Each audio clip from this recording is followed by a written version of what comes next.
Shake his hand, Harold. Shake his hand.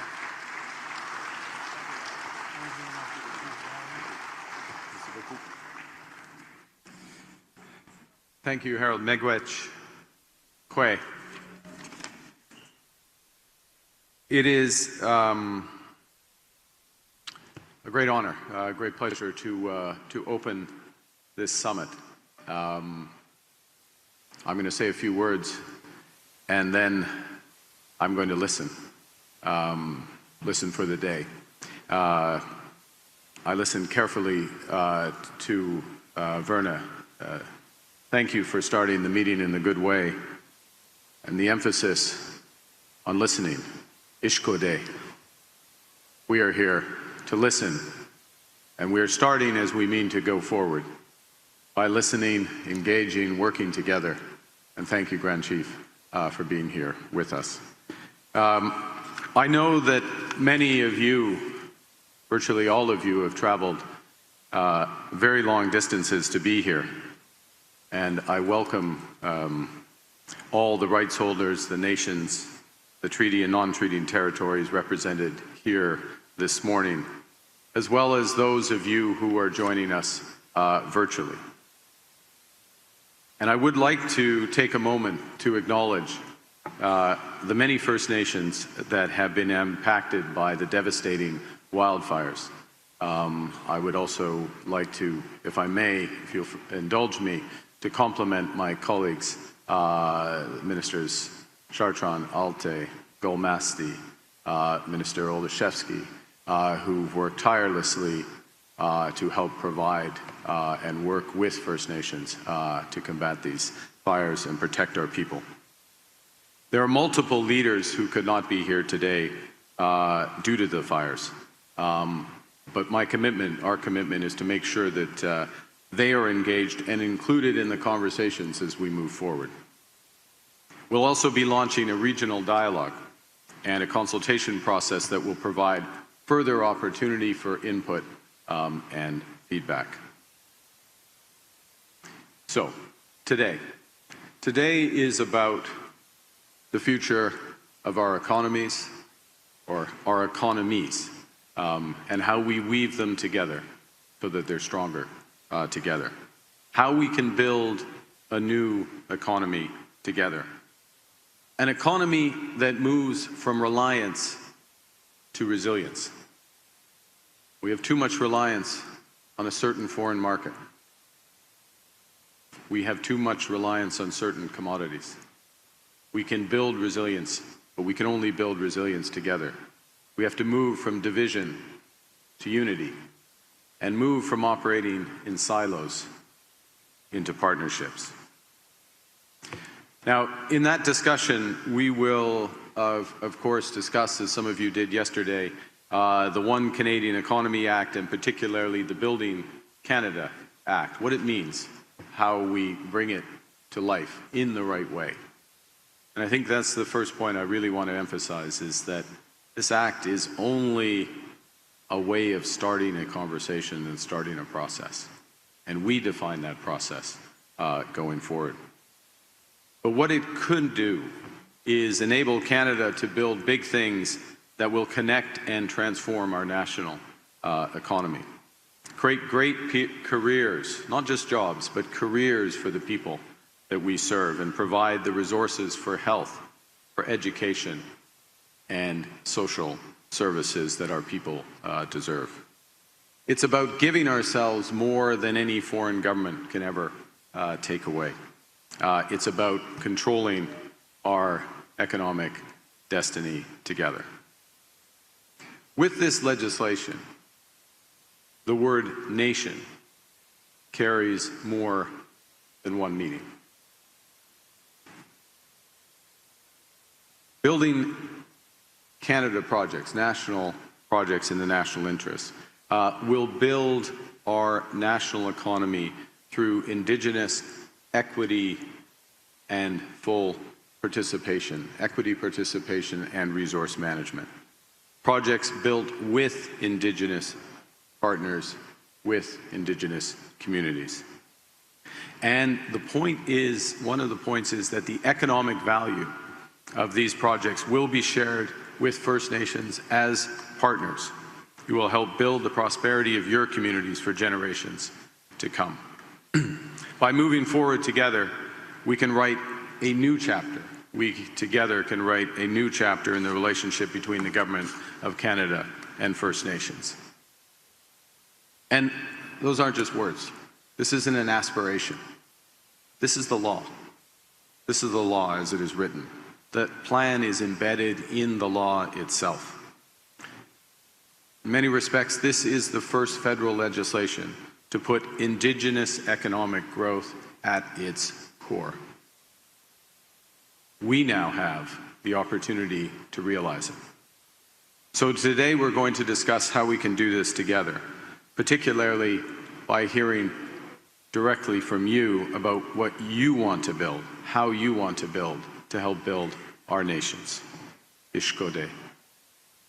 La consultation, la coopération et la participation sont au cœur de cette loi.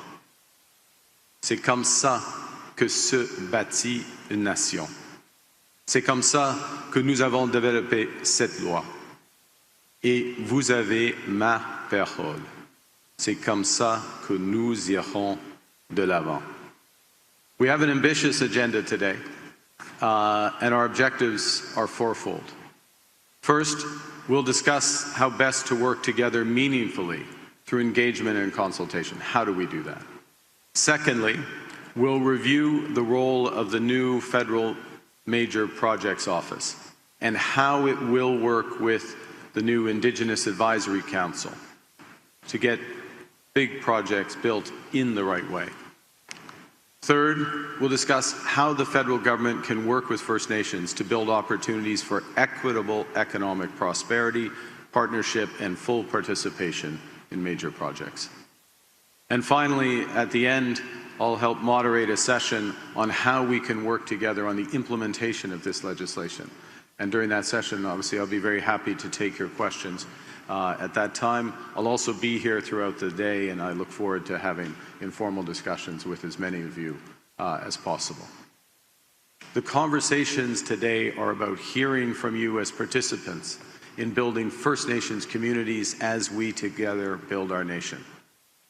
And we fully recognize there's many diverse perspectives, which is exactly why we've assembled this group, and thank you again for coming physically and virtually and in spirit. To further that outreach, next week I will meet with the Inuit Crown Partnership Committee and soon thereafter with Métis leadership to continue these conversations. But before I cede the floor, I just want to spend a few more moments on how we would like to move forward. I'm going to start again on how we intend to go on. Respecting the rights of Indigenous peoples is a fundamental purpose of the Building Canada Act. The Act requires meaningful consultation with Indigenous peoples, both in the process of determining which projects are in our collective interests and in the development of the conditions for those projects going forward. This is a legal requirement in the Act, which honors Section 35 of our Constitution and the duty to consult. It upholds the government's commitment to implement the UN Declaration of the Rights of Indigenous Peoples, including free, prior, and informed consent. It helps to help put this into action. The new Major Federal Projects Office will have that Indigenous Advisory Council to advise on the implementation of this bill and to ensure that Indigenous perspectives are fully integrated at each stage of the process. That council will be comprised of First Nations, Inuit, Métis, modern treaty and self-government representatives. We'll talk more about the structure and the operation of that council later today. Now, being a reliable partner to Indigenous peoples goes beyond upholding the duty to consult. It goes to creating and enabling the creation of long-term wealth and prosperity for Indigenous peoples through full equity ownership of projects. And that's why we decided to double the Indigenous Loan Guarantee Program to $10 billion to enable more Indigenous communities to acquire equity ownership of major projects without cost. We've substantially broadened the types of projects that are eligible for this through this type of financing, from not just natural resource projects, of course those exist, projects in the energy sector, in electricity generation, in environmental technologies such as carbon capture, in critical minerals, in port infrastructure, in transportation infrastructure, and well beyond. All the major projects that we're looking to build as a country. We're also dedicating $40 million to funding of new funding to support First Nations, Inuit, and Métis participation in this process. Money that will help build capacity for negotiations, to help with project selection and development. And we'd like to have your direct feedback on the parameters for this funding to ensure that it's most effectively used. The Building Canada Act defines projects in the national interest as those which meet 5 criteria: strengthening Canada's autonomy, our resilience, our security; providing other economic benefits to Canada; having a high likelihood of being successfully executed; contributing to clean development and our environmental objectives; and advancing the interests of Indigenous peoples. Examples of those projects could include highways, railways, ports, new energy, and trade corridors. Key point: there is no list of those projects yet. There's ideas out there. Projects will be proposed by many stakeholders. The provinces have ideas. There will be ideas from the private sectors, and there will be ideas directly from First Nations. There's multiple ways that we can collaborate on these projects, and I just want to highlight a few recent examples before I close. We look at Cedar LNG, which is a new floating liquefied natural gas processing facility and export terminal in British Columbia. It's a partnership between a private company, Pembina Pipeline, and the Haisla Nation. The nation, Haisla Nation, wanted this project built, and the federal government worked with the Haisla Nation to provide the financing so there was equity ownership. It's a project that's a gold standard for infrastructure projects in Canada, creating over 400 jobs, generating over $275 million in GDP during the construction, and an additional $85 million year in and year out annually thereafter. Much of that will go directly to the community. It'll be powered by clean energy and produce ultra-low carbon liquefied natural gas. It'll diversify our trading relationships into Asia, strengthen our economy here at home. So it's the type of projects that's transformative, that has the partnership, and it's an example on which we can build. It'll help change the lives of the workers, not just the workers on the project, but the community members for generations, because of that flow of future income that goes directly to the community.